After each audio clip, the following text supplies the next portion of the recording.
Hi, everybody. I'm Brittany Lewis with Forbes Breaking News. Joining me now is Illinois State Senator Robert Peters. Senator Peters, thank you so much for joining me. Definitely. Thank you so much for having me. We have an important and really historic conversation today.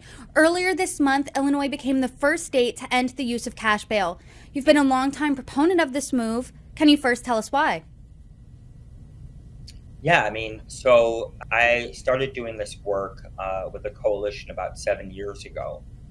And for me personally, I'm tied to the sort of criminal legal system. My biological mom, she was addicted to drugs and alcohol. I was put up for adoption. I was adopted by an Irish Catholic man who also turned out to be a civil rights lawyer. He ended up arguing in the Supreme Court around illegal searches and seizures. So, whether it was my DNA, whether it was leading me to my adoption, or whether it was my upbringing, all these things were tied together. And so, taking on this issue was something that was personal to me, and it was personal to a really large coalition. As an organizer who came from that before I was a state senator, we had a team of people that were policy advocates, directly impacted, faith-based folks. We had people across the board and across the state. And then when I became a state senator, I made it sort of my mission, at least, to get this done. And what I would tell you is that I did not think it would happen so quickly. I always say, I look at these things and say it was, I thought 5 to 10 more years. What I would say is that we were able to pass the bill, and then we had a huge fight with some more far right elements, but we got through it, and here we are. Illinois has made history. Let's talk about that a little more, because you think that you've been in this fight for 7 years, you said, but you thought it was going to even last a little longer. So what are some of those challenges specifically that you faced? Yeah, look, anytime you're trying to move massive civil rights pieces of legislation, it doesn't happen with the snap of the finger. It takes a lot of work, and really, I got to give credit to the coalition and the statewide network to help put it together. But you don't want to assume you're going to be able to get it done in a year or 2 years. You say, what's going to take 5 years, or what's going to take 10 years to get this massive policy done? And what turned out is the fact that there were a combination of things that happened. We organized this large statewide coalition. They had a variety of different folks in it, again, from that faith-based to the policy. We had domestic violence survivors, sexual assault survivors who were part of this coalition, combined with the fact that coming out of the George Floyd protests, there were calls, there were demands to move and pass landmark civil rights legislation. And this became part of that sort of push. And so in January of 2021, when we passed what we called the Safety Act, this bill, the Pretrial Fairness Act, ended up being part of it. And so, both people on both sides of the aisle, Republicans and Democrats, say that when there's crisis, you don't just sit there, you don't just wait. You say, what in this crisis can we do to improve the lives of people in the view that we have? And so for us, this crisis, combined with our organizing, combined with this amazing coalition that went from victims' rights groups to faith-based folks to grassroots folks to people who were directly impacted, came together with the Illinois legislator and with the governor to pass what I would call a landmark civil rights legislation. This went into effect on September 18th, and I want to talk about what cashless bail exactly looks like. You said this in a recent statement, that the quote focuses on ensuring effective implementation. What does effective implementation then look like? Yeah, so there was political games. One that I would say, there were people who were willing to risk public safety to play political games. This bill is pretty landmark, and it's historic for many reasons. One of them, though, is that domestic violence and sexual survivor organizations, all of them, statewide, local to Chicago and Cook, joined in this fight. And they said, we're going to turn away from 30 years of policy. We're going to enter into this fight, something more restorative. And so we built a piece of legislation that says money is not going to be the determining factor of your release. A safety or risk-based system will be the determining factor for your release. So if you're a threat to public safety, you're more likely to be detained, than whether you actually than a system where it's based off of whether you have some money in your pocket. So what we have is a pretrial justice system that doesn't see the difference between someone who has $10 in their wallet and someone who has $1,000,000. They see them equally. Now, I can't say that for the entire system, but in the pretrial system, before you've gone to court, before anybody said you're guilty, right? You're proven innocent until you're guilty in this system. You now are even with everybody else, whether they have $1,000,000 or $10. And we have a detention net that says that if you're a threat to public safety or to the community, the judge can make the determination within that net to say, okay, you need to be detained. So that means that we're not going to focus on crimes that are generally, mainly based on poverty, or we're not going to focus on someone who may be addicted to drugs and unfairly detain them. We're going to say if the person is specifically a threat to someone else, they should be detained. And that makes it the first in the country exclusively based off of a safety standard, not a money standard. It's not just that it's a huge civil rights piece of legislation. It is inherently undoing a contradiction that exists through the pretrial justice system in this country. If you live in New York or California, or you live in Texas or Nevada, if you have a system that isn't based off safety, but based off wealth, what does that mean? It means that someone who may actually be a threat to someone, let's say a domestic violence incident, and all they have to do is write a check or go see a bail bondsman and be able to get themselves out and go right home and cause some serious problems in their home. Well, in Illinois, now if that's something that happens, they can make the determination, say, this person seems like a threat to that person in this house, and we need to keep them detained. That's fundamentally what we've done in Illinois, and that is, out of all the talk you hear from all these people, you hear from Trump and DeSantis, Jim Jordan, they are literally saying they want a system that is worse on safety than the one that we have. So that's just sort of what we've been able to accomplish. And my hope is that as this gets implemented, I tell people all the time, as a legislator, I don't work in perfection. Perfection doesn't exist. What we do is we say, what can do the most good for people? And so as we watch this law go into effect, I want to make sure that we're not either overly locking up people or we're not dealing with the public safety component. We need to make sure we watch it. But right now, we seem like we're on a very good path, and it's being implemented throughout the state.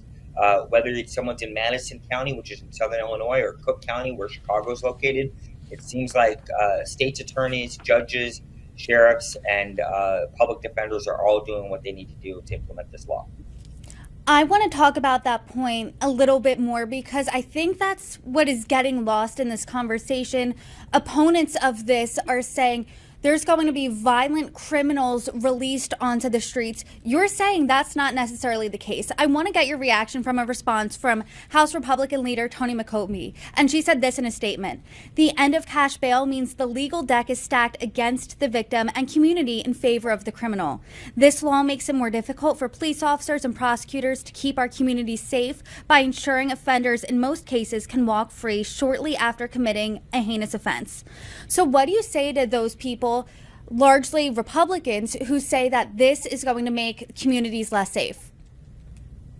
I feel bad for them, actually. I mean, their base is so right-wing right now. You have this sort of Trumpian element, people who adhere to the sort of Rudy Giuliani style of fighting crime, right? Look, let me repeat what this bill has.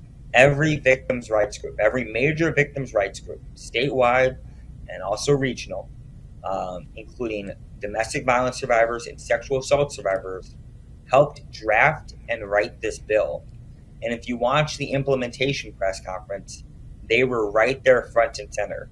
If you watch any of the implementation conversations we had, they were front and center. In fact, State's Attorney Eric Reinhart sat with domestic violence survivors to go through the victims' rights components of this bill.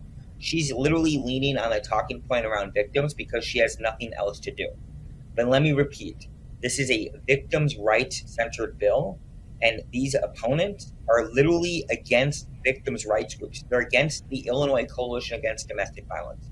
They're against CASE, the Chicago Alliance Against Sexual Assault.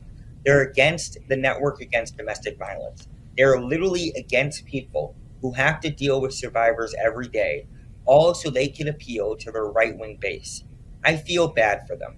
I wish them the best of luck keeping their community safe, but they're tied to an old system and they're tied to an old politics. And that is why they got their butts beat multiple times in elections. Because instead of focusing on what needs to get done for their community, they're playing this right-wing politics. They should maybe focus on their January 6th base and not focus on trying to lock up poor Black people every second they can. I wish them the best of luck. There's a reason why they're the minority party and not the majority party, and they should maybe change their act. I hope their constituents know that when something bad happens, that when that person is a threat to somebody else, under the new system, they now will be able to be detained, not because they have money in their wallet, but because they actually are a threat to somebody. And that their elected leader would prefer that person be able to pay themselves out than have to go through a safety determination. That's really depressing, and it's really sad, but that's the state of the Illinois Republican Party. I think oftentimes you heard this thing where they tried to bring up purges. This is going to be the Purge Act, they once called it. And I try to remind people the only purge that happened in Illinois is that the Republican Party got their butts beat, and they had to change their leadership because they fundamentally failed to do their job. I do want to talk about the constituents component here. Policing and crime continues to be a top issue for Americans and voters going into 2024. In a recent Newsweek poll, it came in fourth, only behind the economy, healthcare, and immigration. So how is ending cash bail really easing Americans' fears when it comes to crime in this country? I would say that even though that's what you see in polling, I'll make a bet that 2024 is going to be really centered around abortion and choice. That if the other party wants to focus on all these other issues, I think fundamentally what people should know throughout the country is that the Democratic Party is going to make sure that your reproductive health is protected. And we're not going to fall for the same old scare tactics that existed before. And so the choice in 2024 is who's going to make sure that your reproductive health is protected and who isn't. And what we know is that the other party is fundamentally too afraid to talk about this issue, so they're going to try to grab onto anything. And this is what happened in Illinois. They tried to, crime was supposedly fourth and fifth, but it was a distant fourth and fifth to most people in suburban Chicago, in the suburbs. It turned out the most determining factor was choice. It was about abortion. And so if I would advise in the country know that we're going to make sure we hone in on that this election, 2024, is about protecting your rights, particularly if you're a woman, and especially around pregnancy. So reproductive health is what I would say is the top issue, and that these folks are going to just grasp at anything. Look, they're going to shut down the government over a conspiracy theory. They're literally going to harm people's lives. Let's just back up with what Republicans are trying to do in the House. Okay, they want to cut the safety net, massively cut the safety net. And then they want to say that they're going to keep people safe. Well, I want folks to understand something. If they cut the safety net, you should be worried about the public safety component. Put people to the brink where they can't even buy their kids' goods is not good for anybody. That's damaging to everybody. And that literally the House GOP, with a speaker who could barely get any votes because his right-wing base made him go through a week's exercise to be able to become speaker, is going to shut down the government over a conspiracy theory. These people aren't serious. What we need is serious leadership. So yes, here's what I would say about what we did in Illinois.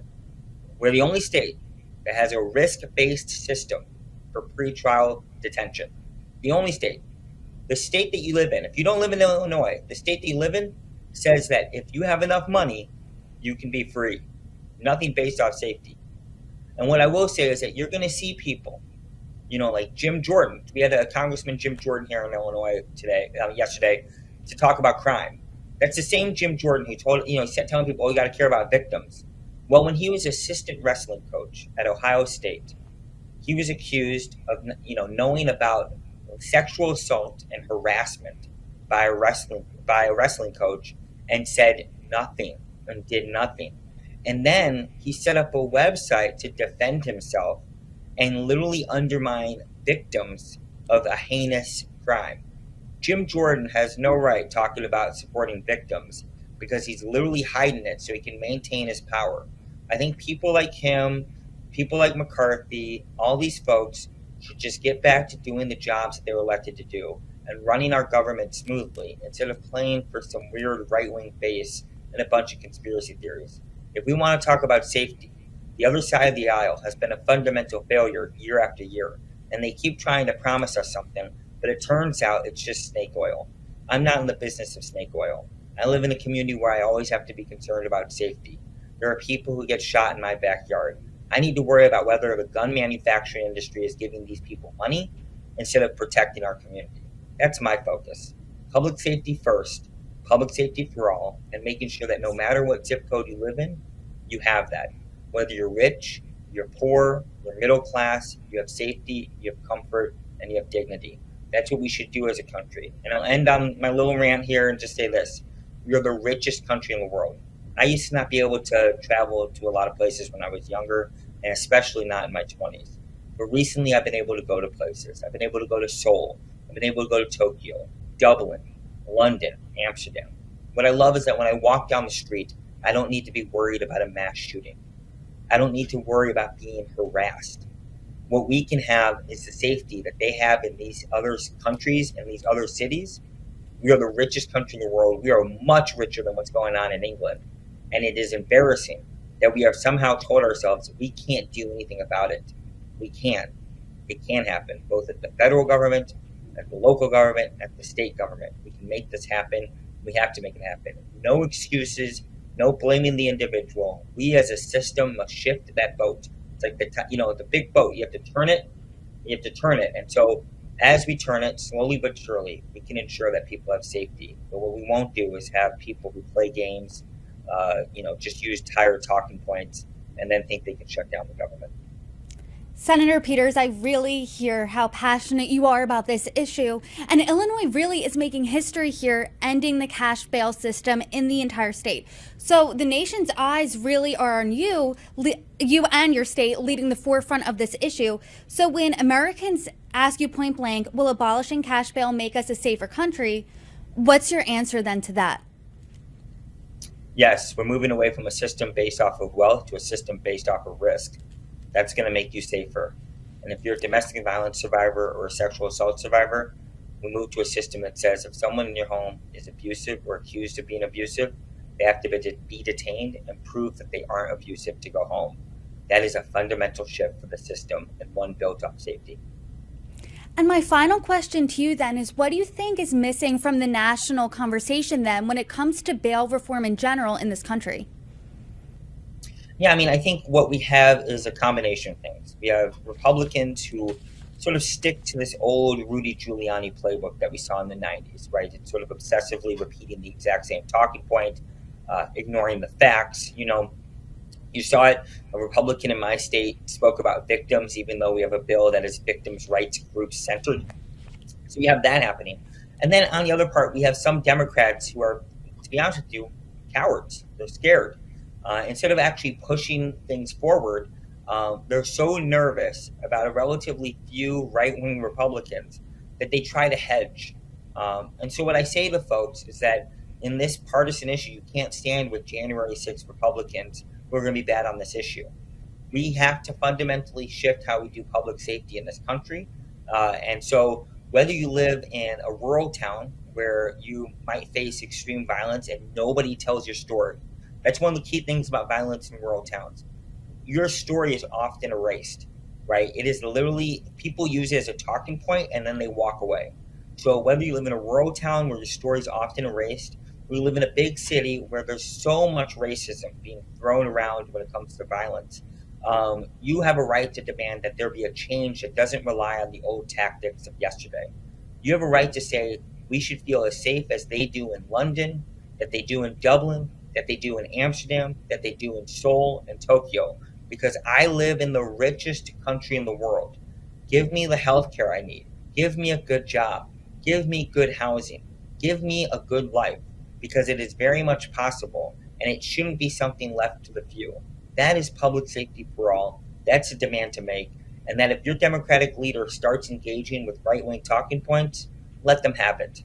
let them know that they're wrong. And the fact of the matter is they're too scared to do what they need to do to keep people safe.